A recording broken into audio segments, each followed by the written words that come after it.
not sure about you guys, but I'm of the opinion that just because we are Torah observant Jews, and just because we find value in what's written in the Torah and how it should guide our life, doesn't mean that we have to shut out the secular world, and in particular certain pieces of secular literature. With that said, I recently picked up a book, rather I ordered it from Amazon. The book was a #1 bestseller, I believe it was in November or December of 2016. The book is entitled The Subtle Art of Not Giving and I won't say the last word, but I'll just say not giving a you-know-what. So, you guys might be thinking the title of this book is a little bit misleading. Because what is the author saying? Is the author telling us, that we should just discard all of everything we care about, on an emotional, philosophical, maybe even physical level, and just be, kind of this, just person who just doesn't care about anything, has no goals and not a care in the world. So I'm here to tell you that's actually not what the author is saying, and I'm also here to tell you that it's actually, despite the fact that the author missed one point, or rather there's one thing missing in the book, which is actually, Torah ideas or Torah concepts. Generally speaking, the premise of the book is a Torah idea.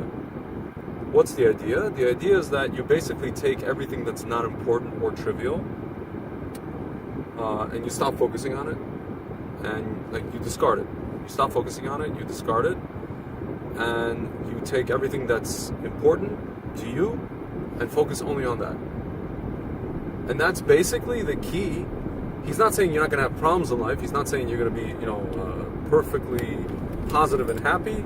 He's basically saying, embrace all of the problems, embrace all the challenges, tackle them head on. Don't avoid them, don't ignore them. Embrace the pain, because ultimately there's always going to be that pain. But at the end of the day, know what that pain is for. Know that that pain is for the purpose of a goal, which is important to you. Everything else that's not important, that doesn't warrant that pain, you can take and you can discard. And that's where the subtle art of not giving a blank, you can start not giving a blank about it. So basically this is what he's saying. He's saying, whatever's worth it in life, there is an element of fear, there's an element of unpleasantness, of pain involved. But if it's worth it to you, you're willing to go through that pain and achieve what you want to achieve. And everything else, all these other things, really you can discard and you can really almost overlook, because ultimately it's true that they're painful, that it's annoying, whatever it is, but it's not important. And the more you don't care and the more you don't focus, the more you focus on what the goal is, despite the pain, the more amazing life can be. That's essentially what this guy's saying. It's relevant because, first of all, it's a simple concept in our Torah that basically we understand that a person who pursues Torah and pursues mitzvahs is basically going to only start caring more and more. He's going to start caring about Hashem, only start caring about important things in life. And he's going to discard all the other trivial things, or the things that society taught him to care about, or society conditioned him to care about. He's going to just strip those things away. It's something similar to what actually Bruce Lee used to say: discard everything that is useless and keep all that is useful, and just keep chipping away and chipping away and chipping away. The only thing that's that Bruce Lee is missing in this whole equation is the fact that, and it's very subjective, meaning what's useful to you. He's saying what's useful to you. The problem is, a lot of people, when you look at the Torah, for example, of mitzvahs, the logical mind may say, well, listen, Shabbat is not useful to me. Kosher is not useful to me. There's a lot of things in Orthodox Judaism, or a lot of things in mitzvot and Torah and mitzvahs that on face value, when you examine it logically, are not useful to you. I don't want to do this. It's not useful to me. It's not useful to me to wake up at 8 o'clock in the morning and go to chakras to make minyan. It's not very useful. It might be useful spiritually, but it's not useful to me practically. If a person asks me how's this useful to me, I have no answer for them. It's not useful, honestly. But so Bruce Lee says whatever is useful to you. So that's a very subjective thing. In Judaism and Torah, we have an objective concept. What's useful? What's useful? Torah mitzvot. Everything else in Judaism, like everything that we think is important, is subjective. Meaning, like, if a person says, I really have to have this car or this house, or I really need to get this gadget or whatever, or this thing, attachment to my gadget, otherwise I'm not going to be happy, he's just not going to be happy because he thinks the society told him that in his mind, he should think that that there's some kind of a lack and that he needs to have this, otherwise he's not going to be happy. Therefore, if that's the case, then that thing that he thinks he needs to be happy, that thing is not, we can conclude that thing is not useful. Guys, I just want to say, for me personally and for other people who I've spoken to, this particular concept, what I'm talking about, is very, very useful or relevant to the concept of making Aliyah to Israel. When people think about making Aliyah to Israel, they think about all of the challenges and all of the hardships, and they always say it's a hard country to live in, there's no parnasa, or the parnasa is half of what it is, let's say, in America or in the Western world. All these administrative problems, all these cultural things, and et cetera, et cetera, et cetera. And they say, but I love Israel, I love visiting, et cetera, but I can't live there. So in their mind, the trade-off, like the ultimate reward of being there all the time, which they say they would love to be there, the pain is not, they don't want to go through the pain. The ideology, they don't believe in the ideology enough to want to go through the pain. Generally speaking, ultimately, the pain, for me, is worth it. It's almost like they say, when you go to date somebody and you think about marrying them, you weigh the positives and negatives. When the positives are so great, you don't even see the negatives, or you see them, but you make peace with them. You're okay with them. You're okay with dealing with the banks that are open, random times. You're okay with dealing with the cell phone companies. You're okay with dealing with horrible customer service. You're okay with dealing with, people not being straight with you, whatever it is. But the trade-off of living in Israel, the trade-off of being closer physically, essentially, and spiritually to Hashem, the trade-off of being home and the trade-off of not feeling like an outsider, for me at least, is worth the pain of all these other trivial things.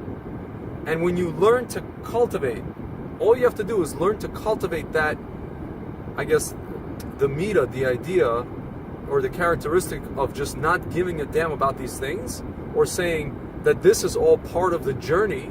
This is another thing he was talking. This guy, his name is Mark Manson. He was talking about people need to not appreciate the result, not look for the result. They need to appreciate the journey. And when you can't appreciate the journey, they say, it says in the Gemara, one of the things that is acquired through hardship is the land of Israel. We all know that. So when people who are, it's, at the very least, the Torah observant Jews tell me, well, I'd love to live there, but it's hard, it's this, it's that. These are one of two people who really, in reality, didn't want to stay there. They want to have their cake and eat it too. What they don't seem to understand is that, guys, I'm not going to get into like, Aliyah, what is it called? Aliyah preaching, or, I don't work for Nefesh B'Nefesh. I will just tell you this. A person, is an idea in Judaism, a person will go, or Hashem will take a person wherever he wants to go. If he really, really, really, really, really badly wants to stay in Israel, Hashem is going to move mountains for him. I guarantee it. With that said, if you really want something, and you say, there's pain involved in me getting that something, but you understand that the end goal is worth the pain. This is with anything in life. With anything, not forget about Israel. Anything in life, you're going to withstand that pain in order to get what it is that you want. That's pretty much the premise. Not only that, you're going to discard all of the things, all the trivial things within that pain And you're going to say, really, you're going to cultivate an attitude of these things don't even matter to me. Essentially, and it's a Torah idea, all you have to do is figure out, first of all, if you're a Torah observant Jew, you have to understand that basically the whole premise is to do Torah and mitzvahs, to observe Torah and mitzvahs. And then you have to figure out what happens is naturally everything else gets stripped away, meaning everything that's not essential and that's not important gets stripped away, and you really get down to your very essence and you start to understand what is it that's my mission in life. And everything that's not your mission in life, which is kind of like an afterthought, like again, dealing with some bank, dealing with some kind of company, dealing with in business, what have you, you will go through the hardships, but you'll understand that those hardships are for a mission. And you'll understand, and then you'll start to develop this attitude of not giving a you-know-what. And the minute you develop that attitude and you start to cultivate that on a consistent basis, everything else falls into place. Everything that you find important, you focus on that. Everything you don't find important, it strips away, or it just becomes kind of like something you deal with as a side thing, and it's just part of the mission. It's almost like, you're a CIA agent in Mossad, and you have the mission, right? And you have the goal, and then there's like things that are obstacles in the way, and you can say, oh my God, like this is killing me. This is so annoying. I can't believe this. I can't believe I took on this mission. But listen, you have the mission. You were given your orders.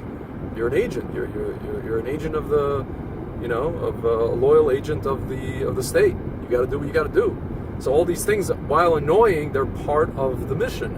And you, as an agent, you're willing to go through that pain, through that hardship, to achieve the mission, to achieve the goal. So friends, with that said, I just want to give you a bracha to always see what's important, what's really the mission in life, what's the goal in life, to understand that all these other things, if you I don't know, we have situations in life, we want everything should be done our way. We're at a restaurant, somebody didn't bring the right utensil, I don't know, it's not good enough, it's there's too much salt, there's too much this, there's not enough that, there's no chairs, there's nowhere to sit, it's stuffy, it's this. Friends, if you understand the mission, you understand what the goal is, you understand that these very things they simply don't matter. And it's not that we should be like we should take abuse from people, or we should be what's called friars. We shouldn't be friars, but at the end of the day, friends, in the grand scheme of things, you start to understand that these things don't matter. And the more you cultivate an attitude of not giving a you-know-what about these things, these tiny, tiny, tiny things, the more you don't sweat the small stuff, the more the big stuff comes into your life, the big good stuff, and the more you're willing to accept the pain, to conquer the pain and conquer the challenges to achieve those things. Good Shabbos, guys.